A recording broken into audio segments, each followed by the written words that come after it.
Vous avez peut-être du mal à vraiment comprendre ce qu'est la liquidité et c'est normal. Si vous cherchez à devenir un trader rentable de façon constante, vous avez sûrement déjà entendu dire que la liquidité pourrait être un élément clé.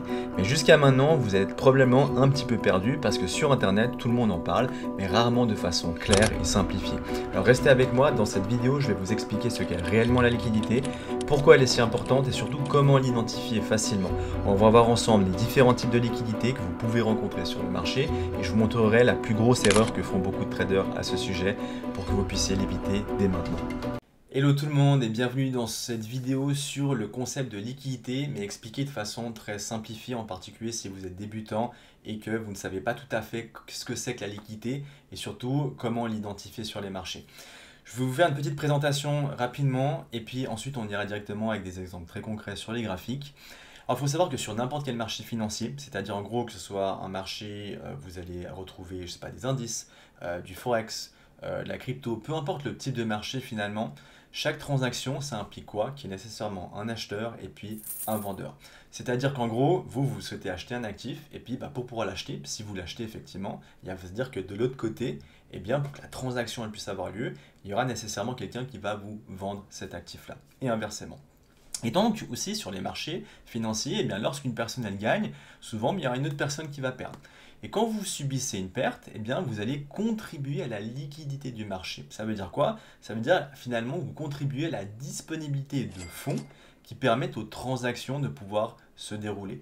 Et moi, c'est un terme que j'aime bien utiliser quand je parle de liquidité, je parle souvent de carburant du marché, parce que c'est ce qui permet au marché de pouvoir justement se déplacer. D'accord? Que ce soit vers le haut, vers le bas, il faut qu'il y ait des liquidités, c'est-à-dire en gros des ordres d'achat et ou de vente qui puissent être en grand nombre pour que le marché puisse aller de haut en bas et inversement.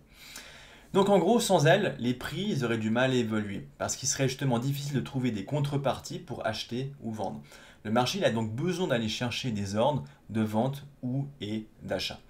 Vous avez peut-être déjà entendu parler justement de termes qu'on peut appeler souvent les termes stop hunt, de termes fake out. Et en fait, ça décrit, si vous voulez, une situation où le prix descend juste assez pour aller collecter des ordres, c'est-à-dire des ordres d'achat ou des ordres de vente, avant de repartir dans la direction initiale anticipée. Alors pour vous expliquer ça très simplement, ce petit paragraphe-là, si on va du côté de l'image à droite, qu'est-ce qu'on voit? On voit simplement, en gros, on est dans une structure qui est haussière. Et puis dans ces structures haussières, ici je crois que je suis en unité de temps, si je ne dis pas de bêtises, en 15 minutes, eh bien on voit à un moment donné, juste ici à ce niveau-là, que le prix fait quoi? Eh bien il vient tout simplement créer un petit swing low, donc c'est-à-dire qu'il commence à retracer, il crée un petit swing low ici, on s'attend à ce que le prix, techniquement parlant, vienne et puis vienne prendre le dernier point de structure et vienne casser la structure, donc en gros créer un BOS, une cassure de la structure, et à un moment donné, pendant une période relativement courte, et bien le prix va totalement dans la direction opposée. C'est-à-dire qu'en gros, on part chercher, on descend, ok, on voit avec ces trois bougies-là, une bougie de vente, une deuxième bougie de vente qui a beaucoup de momentum, beaucoup de volume, et puis une troisième bougie. Et puis ici, en fait, au moment où on est venu créer ce swing low, ça veut dire qu'on a, et on le voit ici, des bougies acheteuses, là aussi on a des bougies acheteuses, c'est-à-dire qu'on a un certain nombre ici d'ordres qui se sont placés sur le marché, et le marché fait quoi? Il vient les chercher, on le voit ici avec cette petite flèche rouge, et ensuite fait quoi? Eh bien avec cette flèche verte, part dans une direction ensuite totalement opposée, avec la même chose. Et c'est ça qui est intéressant à repérer, c'est qu'une fois qu'on part dans la direction opposée, on part avec un certain momentum, beaucoup de momentum je dirais aussi. On voit ici des bougies fortement acheteuses, et puis on vient enfin casser la structure et finalement reprendre le mouvement, la structure naturelle, d'accord, du prix, qui était en gros celle d'une structure qui est haussière.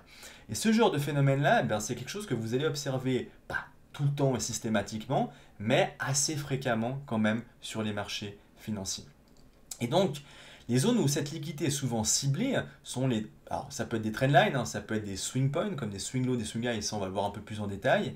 Et puis justement, l'image que vous avez ici, on voit quoi? Une collecte de liquidité est confirmée uniquement lorsque le prix casse clairement la structure dans la direction opposée. Donc, en gros, pour savoir que ce mouvement-là était une collecte de liquidité, d'accord, pour qu'on puisse réellement avoir confirmation que le prix n'est pas descendu plus bas, eh bien, au moment où le prix se retourne dans la direction opposée et on vient casser la structure, on sait que ce mouvement-là, donc ce que j'ai représenté avec la flèche rouge, ça correspond bien à cette collecte de liquidité, cette collecte d'ordre qu'on est venu chercher avant ensuite d'entamer à nouveau le mouvement, la structure naturelle du prix qui ici est une structure qui est haussière. Donc en résumé, la liquidité, eh bien, elle est essentielle pour le bon fonctionnement du marché. Et son absorption par différents acteurs, mais en particulier des grands acteurs du marché, ça explique que certains mouvements de prix, eh ben, ils peuvent parfois sembler un peu imprévisibles aux traders débutants. Par exemple, un trader débutant, quand lui, il voit un swing low, puis qu'il se dit, bon, bah, je m'attends à ce que ça monte, et puis qu'il voit tout à coup, on vient carrément prendre ce swing low là, bah, il se dit, ah non, en fait, ça va baisser. Puis du coup, ça va le perturber, parce qu'après, droit derrière, qu'est-ce qui va se passer? Eh bien, le prix part dans la direction opposée, puis du coup, bah là, s'il décide de rentrer en position, parce qu'on se dit, ah non, en fait, du coup, le prix va baisser, eh bien, malheureusement, il va perdre de l'argent, il va contribuer du coup également à cette disponibilité de fonds et à l'équité du marché.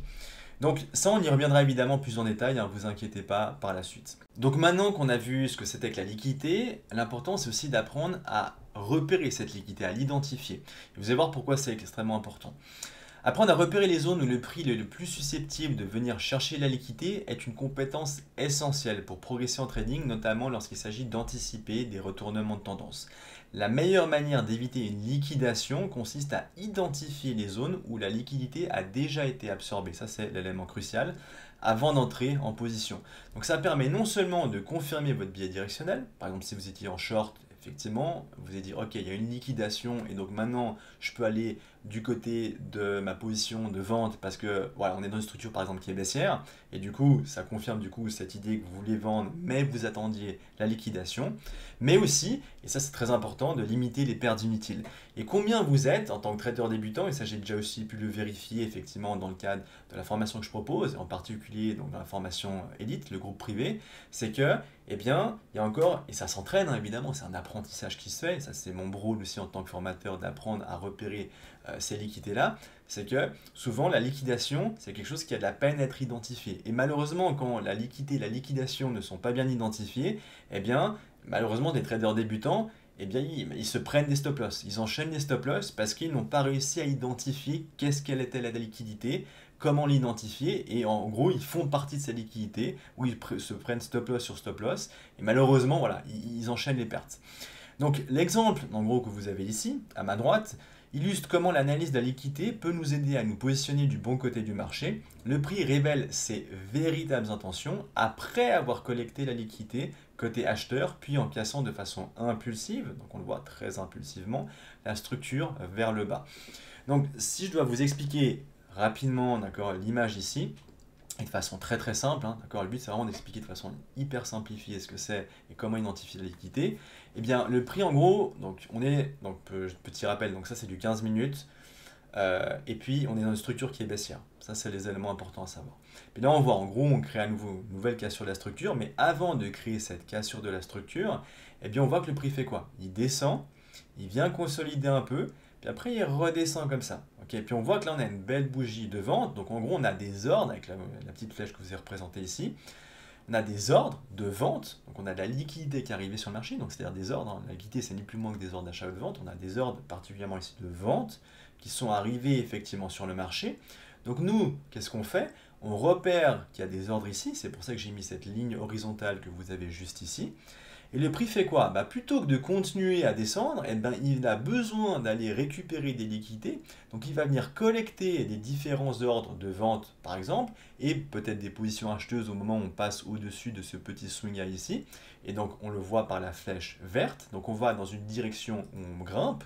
Et après avoir collecté les liquidités, donc c'est ce que je vous mets ici, eh bien, on voit, le mouvement il est brutal. C'est-à-dire qu'en gros, le vrai mouvement intervient après la liquidation. Donc on a une liquidation qui se fait, on vient collecter les ordres, et une fois que c'est fait, eh bien on redescend en gros dans le sens de la structure du marché, qui est en gros une structure qui est baissière, et on vient le faire avec vraiment beaucoup d'impulsivité, beaucoup de momentum, beaucoup de volume. On voit ici, hein, ça va très très vite et c'est rapide. Et à nouveau, flèche verte, direction opposée, et ensuite brutalement on se retourne avec cette flèche rouge, et puis avec du mouvement, on vient casser la structure. Et ce genre de mouvement-là, effectivement, c'est quelque chose qui n'est pas simple, que ce soit sur du 15 minutes, que ce soit sur du 4 heures, que ce soit en particulier sur du 1 minute. Donc peu importe les time frames, le prix, donc peu importe la structure, hein, que ce soit du 15, 4 heures, weekly, même daily, peu importe, eh bien il va souvent faire ça. Pas tout le temps, attention, pas de façon systématique, mais c'est des choses sur lesquelles il va falloir faire très attention parce que souvent, chaque jour de la semaine, donc du lundi au vendredi, si vous tradez par exemple du lundi au vendredi, eh bien vous aurez quand même plusieurs fois ce type de scénario-là qui effectivement va se produire. Donc maintenant qu'on a vu ça, d'accord, maintenant qu'on a pu identifier la liquidité de façon très simplifiée, d'accord, c'est-à-dire en gros cette collecte d'ordre et puis le retournement dans une direction opposée, maintenant qu'on sait ce que c'est que la liquidité, okay, qui est notre carburant du marché, qui en gros sont des transactions, d'accord, simplement ni plus ni moins que des ordres d'achat et de vente qui interviennent sur le marché, eh bien on va être capable maintenant d'aller sur les marchés directement avec des graphiques pour montrer des exemples très concrets à chaque fois de ce genre de situation. Nous voilà donc sur les graphiques, je me suis mis en 15 minutes, j'ai pris EU, donc la paire euro face au dollar américain, donc on est sur le marché du Forex. J'ai pris une structure qui est haussière pour représenter vraiment ce concept de liquidité et surtout l'identification. Évidemment, la liquidité, ça c'est vraiment le plus important pour éviter de vous faire piéger les prochaines fois que vous essayerez de trader. Et là, typiquement, on est dans le cas où on est dans une structure qui est haussière. En gros, on est comme ça, on vient, on va, on remonte, on redescend, on retrace, on remonte. En gros, on redescend, ok, et puis on remonte à ce niveau-là. Donc en gros, on a quoi? On a notre swing high ici, notre swing low. Ici, on a un nouveau point de structure, un autre point plus bas, un autre ici, un autre qui est juste ici, mais qu'on pourrait mettre peut-être même juste ici. On va voir après pourquoi dans un instant. Et en gros, on vient à nouveau casser ici la structure. Donc on est bien, hein, d'accord, si je relie les points, vraiment, dans une structure qui est effectivement haussière. Mais on voit ici une petite anomalie. L'anomalie donc, qui est présentée juste à ce niveau-là, je vais juste enlever ça comme ça, voilà, c'est qu'on remarque qu'à un moment donné, eh bien, on a notre swing low, okay, notre swing low ici, okay, où le prix, et il faut le voir évidemment de façon dynamique, et ça je vais essayer de vous le représenter parce que là c'est du replay. Évidemment en replay on n'a pas tous les éléments d'information, mais il faut imaginer que évidemment là on a une mèche, d'accord, on n'a pas le corps de la bougie qui passe en dessous de ce swing low là, mais on voit que le prix à un moment donné à un autre, okay, il n'est pas venu respecter ce swing low. C'est-à-dire que en gros, si je viens comme ça, il faut imaginer que si je prends par exemple une bougie ici, que je viens comme ça, voilà, l'étirer. Donc en gros que ma bougie, hein, si je la représente de façon dynamique, c'est ma bougie donc en 15 minutes, qui est une bougie vendeuse, et bien à un moment donné, elle était venue comme ça, donc tout en bas, on n'a pas respecté ce swing low, elle est descendue plus bas, avec plusieurs ordres de vente, hein, dont on verra l'empreinte historique du prix si je descends après sur le 5 minutes, voire même du 1 minute, ça pourrait être très intéressant, et on est venu vraiment descendre beaucoup plus bas. Et une fois qu'on est descendu plus bas, une fois qu'on est venu prendre ici le swing low, ça veut dire quoi en gros? C'est-à-dire collecter les ordres, parce que ici on sait que n'importe quel swing low, le prix, on voit qu'il a remonté, ça veut dire qu'il y a en gros quoi? Il y a des ordres d'achat qui sont effectivement arrivés à ces différentes zones-là sur le marché, qui ont fait qu'à un moment donné, l'achat, les acheteurs reprennent le contrôle face aux vendeurs. D'accord, les vendeurs étaient provisoirement en contrôle et tout à coup les acheteurs, d'accord, une pression d'achat arrive et qui fait qu'on vient remonter et on vient casser la structure du prix, c'est-à-dire on vient prendre ce swing high à ce niveau-là. Et à un moment donné, en gros, les ordres ici restants potentiellement, eh bien, se font récupérer. On a une collecte de liquidité, une collecte des différents ordres qu'on a ici, avant que le prix ensuite, on voit quoi? Il se retourne. Donc en gros, si je dois résumer ça par des flèches, donc en gros on est ici, on a une flèche qui part en rouge, comme ceci, ok, direction donc, qui est à l'opposé de la structure du prix, puisqu'on est bien dans une structure qui est effectivement haussière, mais là on part dans le sens opposé. On part dans le sens opposé et on le verra après avec une certaine dynamique du prix, hein, d'accord, tout ce mouvement-là, il y a un certain momentum qu'on ne peut pas voir, hein, je répète, sur du replay, mais que je vais quand même vous représenter en descendant avec des unités de temps plus petites pour vous montrer l'impulsion du mouvement du prix. Et ensuite, droit derrière, qu'est-ce qu'on fait? Eh bien, si je me mets comme ça, eh bien on vient créer quoi? D'accord, un mouvement opposé, ok, ce mouvement opposé, on va mettre une flèche verte, ok, comme ceci, et on vient donc ensuite casser de façon impulsive la structure du prix et continuer le mouvement naturel du prix, qui est en gros celui d'un mouvement qui est haussier, ok. Donc c'est exactement ce que je vous ai représenté ici, ça je vais peut-être juste l'enlever maintenant, donc dans l'introduction, hein, où vous avez en gros des ordres ici, et ces ordres sont finalement quoi? Sont collectés, on a des liquidités, on vient les collecter, et ensuite, une fois qu'on les a collectés, le mouvement du prix fait quoi? Repart dans la direction, en gros, naturelle du prix, et à un moment donné, il part de façon impulsive. Et là, on a vraiment l'impulsivité du mouvement qui est représentée. Maintenant, si je vais quand même descendre, c'est aussi important de le voir évidemment de façon dynamique, c'est que ici, si je viens juste comme ça, ok? Donc je répète, hein, ça veut dire qu'ici, on a quoi?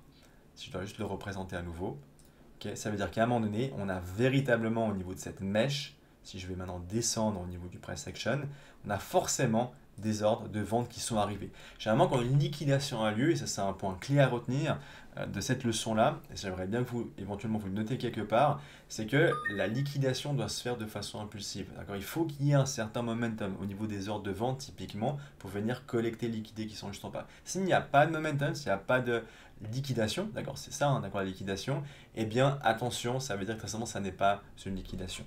Tandis que là, effectivement, maintenant si je descends, par exemple, je peux descendre sur 5 minutes, on voit quoi? Bah effectivement, vous voyez au niveau des mèches, de la mèche en 15 minutes, eh ben, ça correspond à quoi? Ça correspond à cette bougie, hein. Donc en fait on voit d'ailleurs la pression de vente arrive déjà au niveau de cette bougie là, mais ensuite toute la bougie ici, donc ça c'est vraiment notre bougie en 15 minutes, hein, eh bien on voit, donc si je vois au niveau du timing, hein, d'accord, ça c'est celle de 16h15, eh bien au moment où elle commence, hop, on a véritablement ici une pression effectivement de vente, d'accord, beaucoup de ventes qui arrivent. Et si je descends sur les minutes, parce que c'est toujours bien de voir vraiment l'empreinte historique du prix, et bien là on voit, typiquement, c'est encore plus confirmé, on le voit très clairement, on a vraiment, d'accord, cette impulsivité du prix avec véritablement vente sur vente, sur vente, sur vente, sur vente, sur vente. Et une fois qu'on voit, hein, d'accord, on a pris les ordres qui étaient ici. En gros, on est venu collecter liquidité. Alors moi, j'ai un raccourci où j'aime bien mettre liquidity sweep, c'est-à-dire en gros, ça veut dire collecte de liquidité. Liquidités ont été collectées. Une fois qu'elles ont été collectées, on voit droit derrière, le prix fait quoi? Eh bien, se retourner et son retournement, si je viens juste noter ça comme ça, se font à nouveau avec l'achat, on le voit, hein, pap, pap, pap, pap, l'achat remonte, l'achat arrive à nouveau et viennent complètement renverser, d'accord, ce mouvement baissier, d'accord, qui a été fait de façon impulsive. Et on le voit, d'accord, juste après cette mèche, bougie acheteuse en 15, bougie acheteuse en 15, petite hésitation, rebougie acheteuse, et à un moment donné, c'est bon. L'achat repart et est bien en contrôle, il y a une pression d'achat beaucoup plus importante que la pression de vente, et on vient maintenant de façon impulsive créer la cassure de la structure. Donc ça c'est typiquement, vous voyez, hein, comment identifier la liquidité. On voit ici, on a notre swing low, on sait qu'il y a des liquidités au niveau de ce swing ici low, okay, qui font que le prix est remonté, on a des ordres, le prix vient collecter les ordres, et je répète, ça doit se faire de façon assez impulsive, avec du momentum. Si on n'a pas attention, ça n'est pas une vraie collecte de liquidité, donc faire attention, vraiment être très vigilant par rapport à ça. Ça c'est quelque chose à nouveau que j'entraîne beaucoup avec mes élèves dans le groupe privé, c'est apprendre vraiment à repérer justement cette impulsivité du mouvement. Là j'essaie de vous la représenter via, parce qu'on n'est pas en live, mais il y a vraiment aussi, on le voit, le 5 et surtout le 1 minute, d'accord. Vous êtes en 1 minute, bah là vous le voyez. Vous voyez que là vraiment le prix à un moment donné, en 15 minutes, hein, il faut imaginer que la bougie en 15, je répète, elle revient et elle vient comme ça à chaque fois. Chaque minute, on descend, on descend, on descend, on descend. Après, on vient et puis on remonte ensuite au fur et à mesure. Donc, voilà pour le premier exemple. Maintenant, on va passer sur un deuxième exemple. Maintenant, on va prendre le cas d'une structure baissière. Donc, en gros, ici, je vous ai présenté les différents points de structure. On était encore dans une structure qui était haussière. C'est-à-dire qu'en gros, si je relis les points, vous voyez juste ici, c'est assez facile à voir. On est dans une structure qui est haussière. Et à un moment donné, le prix se renverse. Puis il se renverse, donc en gros il crée un change of character, et suite à ce change of character qu'on a ici, donc ça il faut le voir comme une leg baissière, il n'y a pas encore de réel retracement, le réel retracement arrive bien sur ce niveau-là, une fois que le retracement a effectivement lieu, eh bien on vient recasser la structure. Et à un moment donné, on a typiquement, on le voit, un mouvement hyper impulsif, alors je peux même le continuer encore un petit peu, vous voyez, c'est extrêmement impulsif vers le bas. Et ici, donc on est durant la session de New York, hein, les 14h45, et qu'est-ce qu'on peut observer justement? Et c'est ça qui est intéressant. C'est que au niveau du dernier point de structure, donc en gros qui est celui-ci, eh bien, quand le prix se retourne et vient casser la structure comme ça, eh bien, il faut voir qu'il y a en gros différents ordres, même chose, hein, de vente qui sont arrivés ici sur le marché. Donc on a pas mal d'ordres de vente, hein, okay, qui ont créé effectivement toute cette impulsion baissière à ce niveau-là. Mais donc ça c'est une région, okay, on a effectivement des ordres qui sont arrivés de façon plus importante sur le marché et donc que je peux identifier comme étant simplement, en gros, d'accord, avec ce swing high ici, hein, de la liquidité.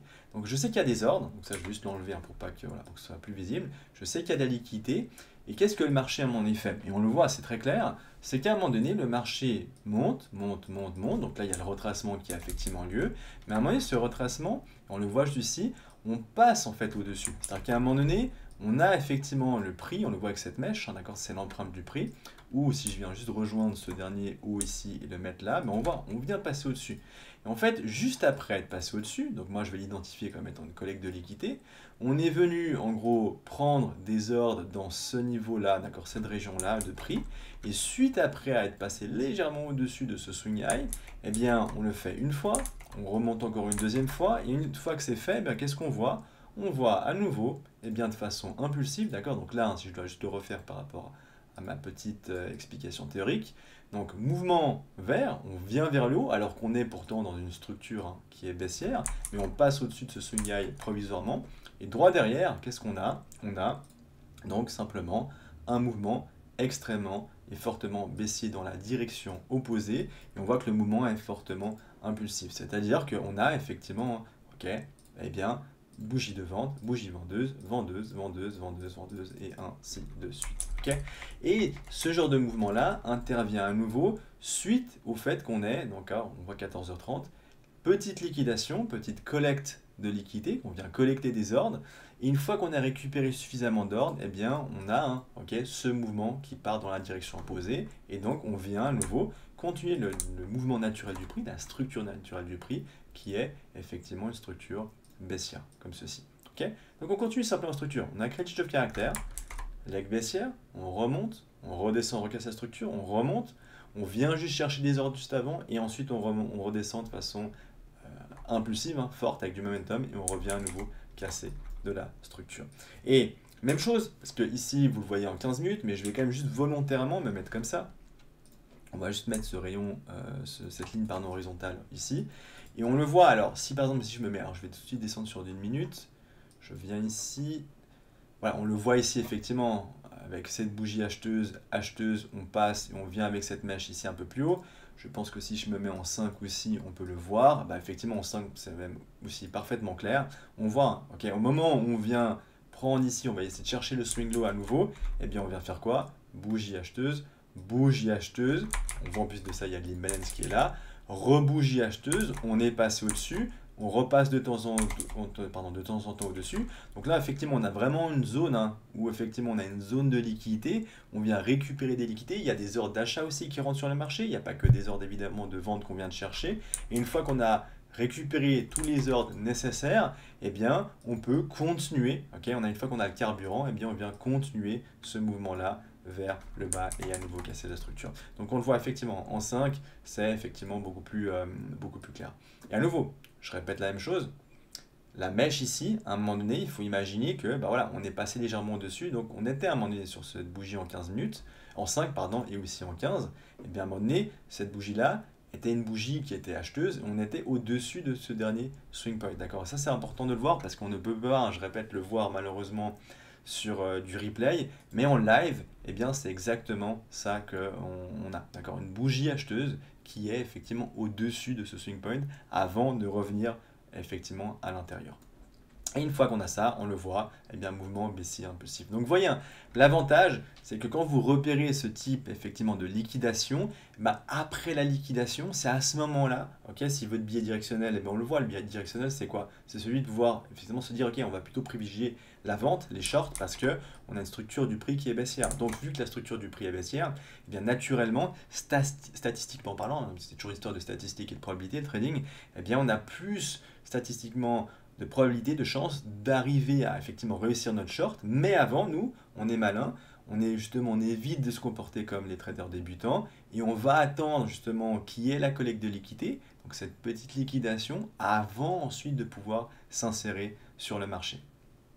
Ce court vidéo est maintenant terminé, n'hésitez pas à vous abonner à la chaîne, à partager un maximum cette vidéo, et moi je vous dis à très bientôt. Ciao!